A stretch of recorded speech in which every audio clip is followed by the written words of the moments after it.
Friends, मैं Urmila Salunke Vivekananda academy of human excellence के YouTube channel पर आप सभी का हार्दिक स्वागत करती हूँ।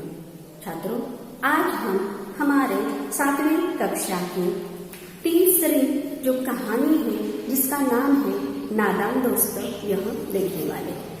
इस कहानी में दो बच्चे हैं। एक है जिसका नाम है केशव और दूसरी है जिसका नाम है श्यामा। ये दोनों हैं भाई बहन।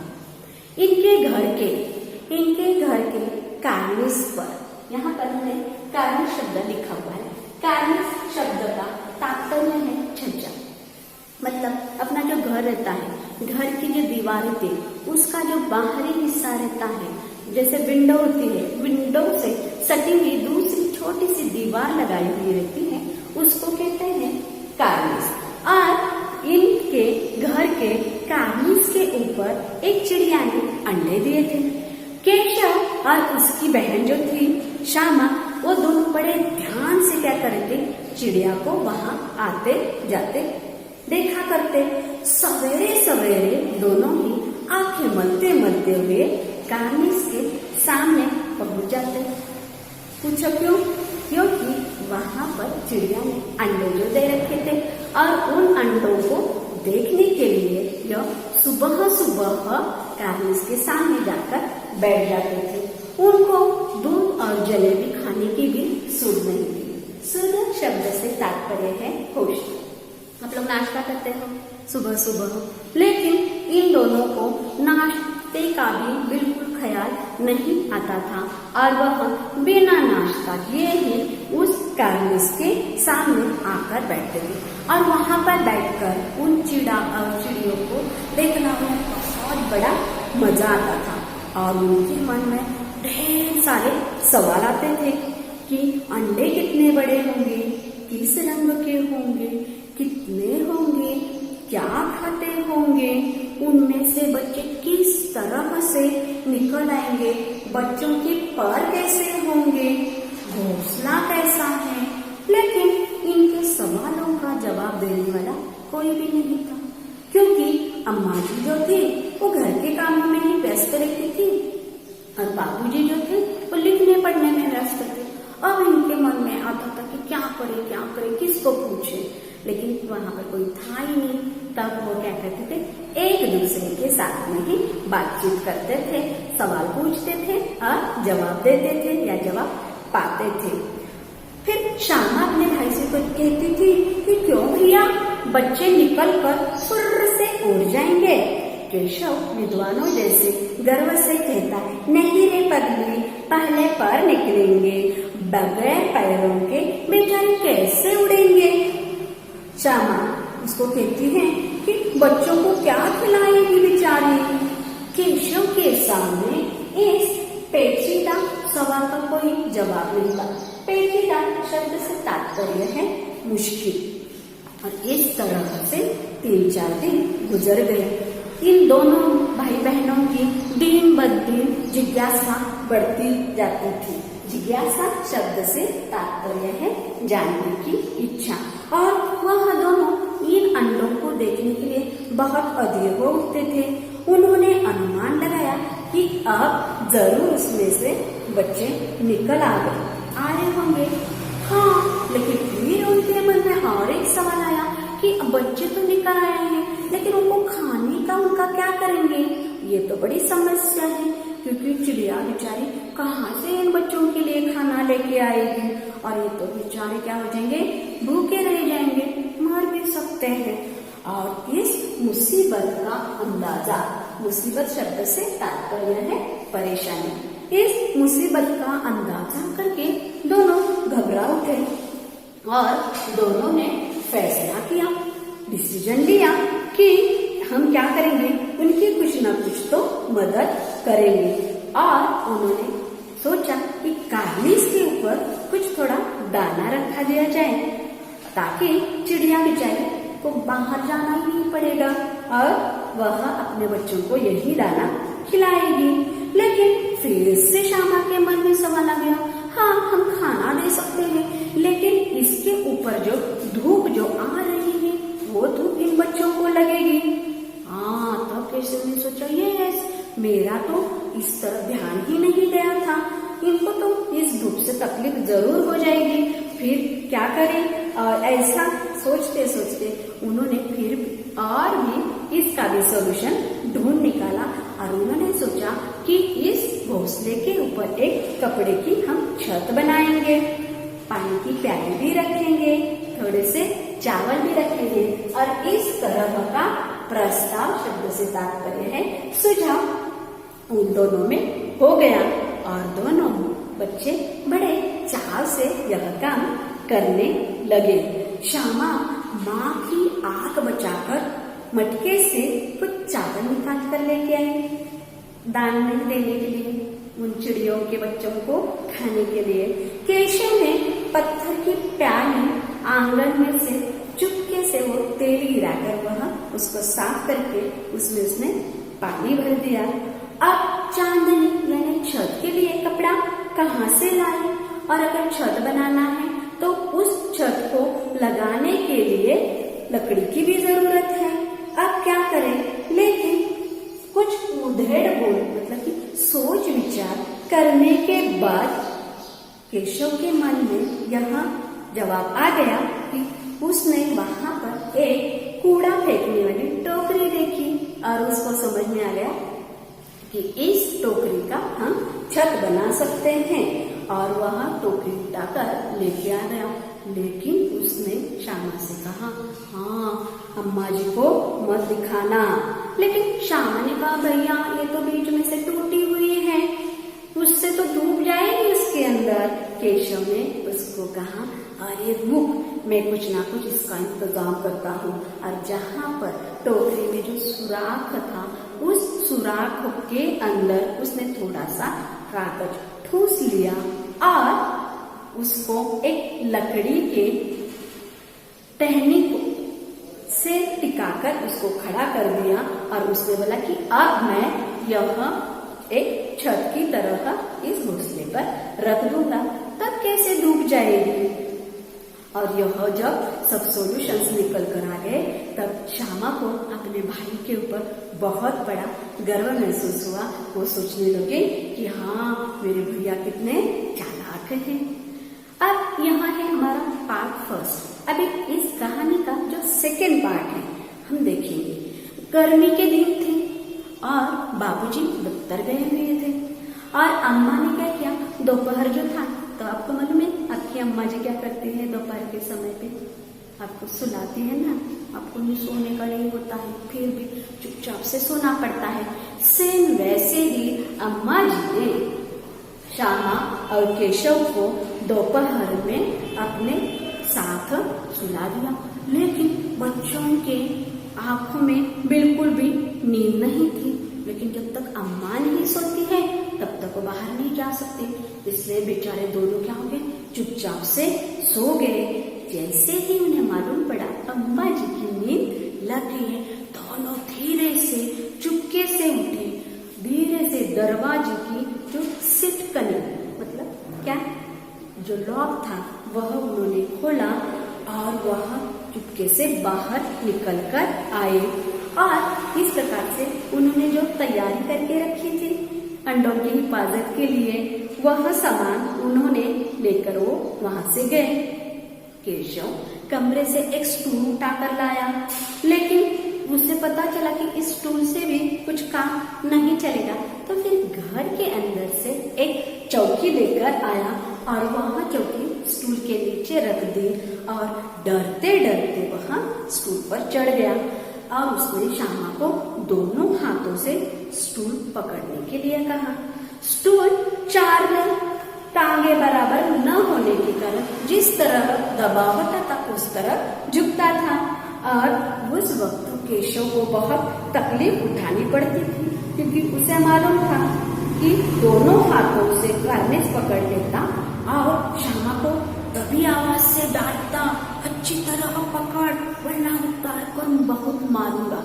वो धीरे से इसलिए बोलता था ताकि अम्मा जी अगर जाग जाए तो क्या हो जाएगा। मगर बेचारी श्यामा के तो हाथ हिलते थे, क्योंकि उसका सारा का सारा ध्यान ऊपर कार्निस पर लगा हुआ था।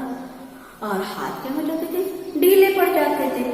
केशव ने जो ही कार्निस पर हाथ रखा, दोनों चिड़िया फर्र से उड़ गई।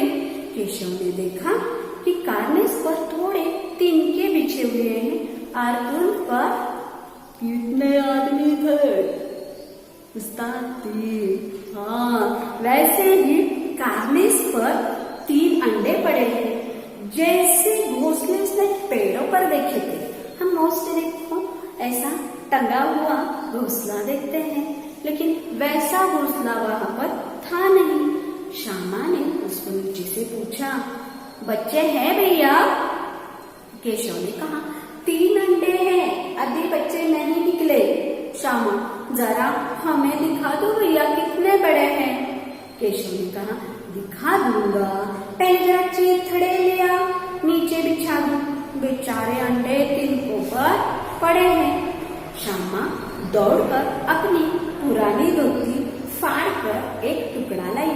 केशव ने झुककर कपड़ा ले लिया, उसकी कई तरह तह करके उसने एक गद्दी बनाई और उन तिनकों पर बिछाकर तीनों अंडों को धीरे से उसके ऊपर रख दिया। श्यामा ने फिर कहा, भैया हमको भी दिखा दो ना भैया। केशव ने कहा, दिखा दूंगा, पहले जरा वह टोकरी तो दे दो, ऊपर छाया कर दो। श्यामा ने टोकरी को एक टहनी से टिकाकर कहा, जा दाना और पानी की प्याली ले आ, मैं उतर जाऊं तो तुझे दिखा दूंगा। केशव ने श्यामा से ऐसे कहा। श्यामा प्याली और चावल भी लाई। केशव ने टोकरी के नीचे दोनों चीजें रख दी और आहिस्ता से उतर आया। श्यामा ने गिड़गिड़ाकर कहा, भैया हमको भी चढ़ा दो। केशव ने कहा, नहीं नहीं, तू तो गिर पड़ेगी। श्यामा ने तुझसे कहा, भैया नहीं गिरूंगी, तुम नीचे से पकड़े रहना। केशव ने साफ इनकार कर दिया, बोला, नहीं नहीं, अगर तू इसके ऊपर से नीचे गिर जाएगी तो अम्मा जी तो मेरी चटनी बना देगी, तू क्या करेगी देख के। अब अंडे मैंने आराम से रखे हैं, जब बच्चे निकलेंगे तो उनको क्या करेंगे, पालेंगे। उसके बाद दोनों चिड़िया बार बार कार्निस पर आती थी। उन्होंने दूर से ही देखा हुआ था कि बच्चे उन अंडों को कुछ न कुछ छेड़ रहे हैं, लेकिन वह अंडों के ऊपर बिल्कुल भी नहीं बैठती थी। अंडों के ऊपर बगैर बैठे उड़ जाती थी। केशव को ऐसे लगा कि वो हम है ना यहाँ पे, इसके डर की वजह से वो नहीं आते होंगे। लेकिन श्यामा को तो इस बात का बहुत दुख था कि भैया ने हमें ना बिल्कुल भी ऊपर का अंडे या कुछ भी नहीं दिखा देंगे। उसने उससे कहा कि मैं ना अम्मा जी से कहूंगी। केशव ने उसको डांट कर कहा, देख अम्मा जी से कहेगी ना तो अभी बहुत मार दूंगा। और इसी प्रकार से नोक-झोंक हो गई और दोनों के दोनों बच्चे क्या हो गए, अपनी माँ के कमरे में जाकर चुपचाप से सो गए। माँ ने उनको डांट डपट कर फिर कमरे में बंद कर दिया और धीरे धीरे उन्हें पंखा चलने लगे। अभी सिर्फ 2 बजे हुए थे। बाहर तेज धूप की जो लू होती है वह चल रही थी, लेकिन बच्चों को नींद नहीं आ रही थी। अब इस कहानी का हम 3rd पार्ट देखेंगे। 4 बजे जैसे हो गए वैसे श्यामा की नींद अचानक खुल गई। घर के दरवाजे का जो किवाड़ था वह खुला हुआ था। वह दौड़ी कार्निस के पास चली गई और ऊपर की तरफ ताकने लगी। टोकरी तो वहाँ थी ही नहीं और उसने नीचे देखा और उल्टे पांव दौड़ी दौड़ी अपने भाई के पास आई और जोर से बोली, भैया अंडे तो नीचे पड़े हैं, बच्चे उड़ गए। केशव घबरा कर उठा और दौड़ा हुआ बाहर आया तो क्या देखता है कि तीनों अंडे नीचे टूटे पड़े हैं और उसमें से चूने की सी चीज बाहर निकल आई है। मतलब पतला सा एक द्रव पदार्थ आ गया। पानी की प्याली भी एक तरफ टूटकर गिर गई है। उसके चेहरे का रंग उड़ गया। अरे ऐसे कैसे हो गया? और डरते डरते उसने जमीन की तरफ देखा श्यामा ने उसको पूछा, भैया बच्चे कहाँ उड़ गए? केशव ने बहुत करुण स्वर में कहा, अंडे तो कूद गए। श्यामा, और बच्चे कहाँ गए? केशव को इस बात पर बहुत गुस्सा आया। उसने बोला, तेरे सर में देखती नहीं अंडों से उजला उजला पानी निकल आया, वही तो 2-3 दिनों के बाद उसमें से बच्चे निकल आते। और ये बच्चों का जब जैसे आवाज बढ़ने लगा तब माँ वहां पर आ गई और उनके हाथ में मारने के लिए जो सोटी थी वह देखकर बच्चे तो घबरा गए। माँ ने उन दोनों को पूछा, तुम दोनों धूप में क्या कर रहे हो? श्यामा ने अम्मा जी को चिड़िया के टूटे हुए अंडे के बारे में कहा। तब माँ ने उनसे पूछा कि आप लोगों ने इस अंडे को छुआ था क्या? लेकिन अब श्यामा से न रह गया और श्यामा ने सारी की सारी बात अपनी अम्मा से कही और कहा कि अम्मा जी, इन्होंने ही अंडों को छोड़ा था। जब माँ ने पूछा तब केशव की हालत बहुत खराब हो गई थी। माँ ने उसको पूछा कि तू वहां पहुंचा कैसे? श्यामा ने तुरंत जवाब दिया, अम्मा जी, इन्होंने ना स्टूल लाया था, स्टूल के नीचे चौकी रखी थी और वो चढ़ गए। तब खुद का तो उन्होंने बताया नहीं कि उस स्टूल को पकड़कर वह भी अपने भाई की मदद कर रही थी। और तब अम्मा जी को सब बात मालूम हो गई कि क्या हुआ होगा और उसने अपने बेटे से पूछा, यार तू इतना बड़ा हुआ है, तुम्हें इतना भी मालूम नहीं है कि छूने से चिड़िया के अंडे गंदे हो जाते हैं और ऐसे अंडों को चिड़िया नहीं सेकती मतलब कि चिड़िया उस अंडों के ऊपर नहीं बैठती है, उसे गर्म नहीं करती है और अब वो चिड़िया अब आएगी नहीं। श्यामा ने डरते डरते माँ से पूछा, तो क्या चिड़िया ने अंडे गिरा दिए हैं अम्मा जी? माँ ने कहा, हाँ और क्या करती, और इसका जो पाप है ना वो तो केशव के सर पड़ने वाला है, क्योंकि इसने तो 3 जान ले ली है दुष्ट ने। ये जब सब सुना तब केशव ने रोगी सूरत बनाकर बोला, मैंने तो सिर्फ अंडों को गद्दी पर रख दिया था अम्मा जी। केशव की यह हालत देखकर अम्मा जी को हंसी आ गई, लेकिन केशव को कई दिनों तक अपनी गलती पर अफसोस होता रहा। अंडों की हिफाजत करने के जोग में उसने उनका सत्यानाश कर डाला। इसे याद करके वह कभी कभी रो पड़ता था, क्योंकि उसके बाद दोनों चिड़िया वहां कभी भी न दिखाई दी। तो देखा छात्रों कि यहाँ पर केशव और श्यामा ने चिड़िया की मदद करने के लिए ही ऐसा कदम उठाया था, लेकिन यहाँ उनका उठाया हुआ कदम जाने अनजाने में क्या हो गया, गलत साबित हो गया था और उन्होंने जो काम किया था वह नादानी में किया था, जानबूझकर तो उन्होंने कुछ किया ही नहीं था। तो इसलिए अगर हम कोई भी काम कभी भी करते हैं तो पहले हमें उसके लिए बड़ों को पूछकर ही अपना काम करना चाहिए। इस प्रकार से अपनी यह कहानी जो है जिसका नाम है नादान दोस्त, अब हम क्या करते हैं, खत्म करते हैं। मैं बिना सालों के आपसे विदा लेती हूँ।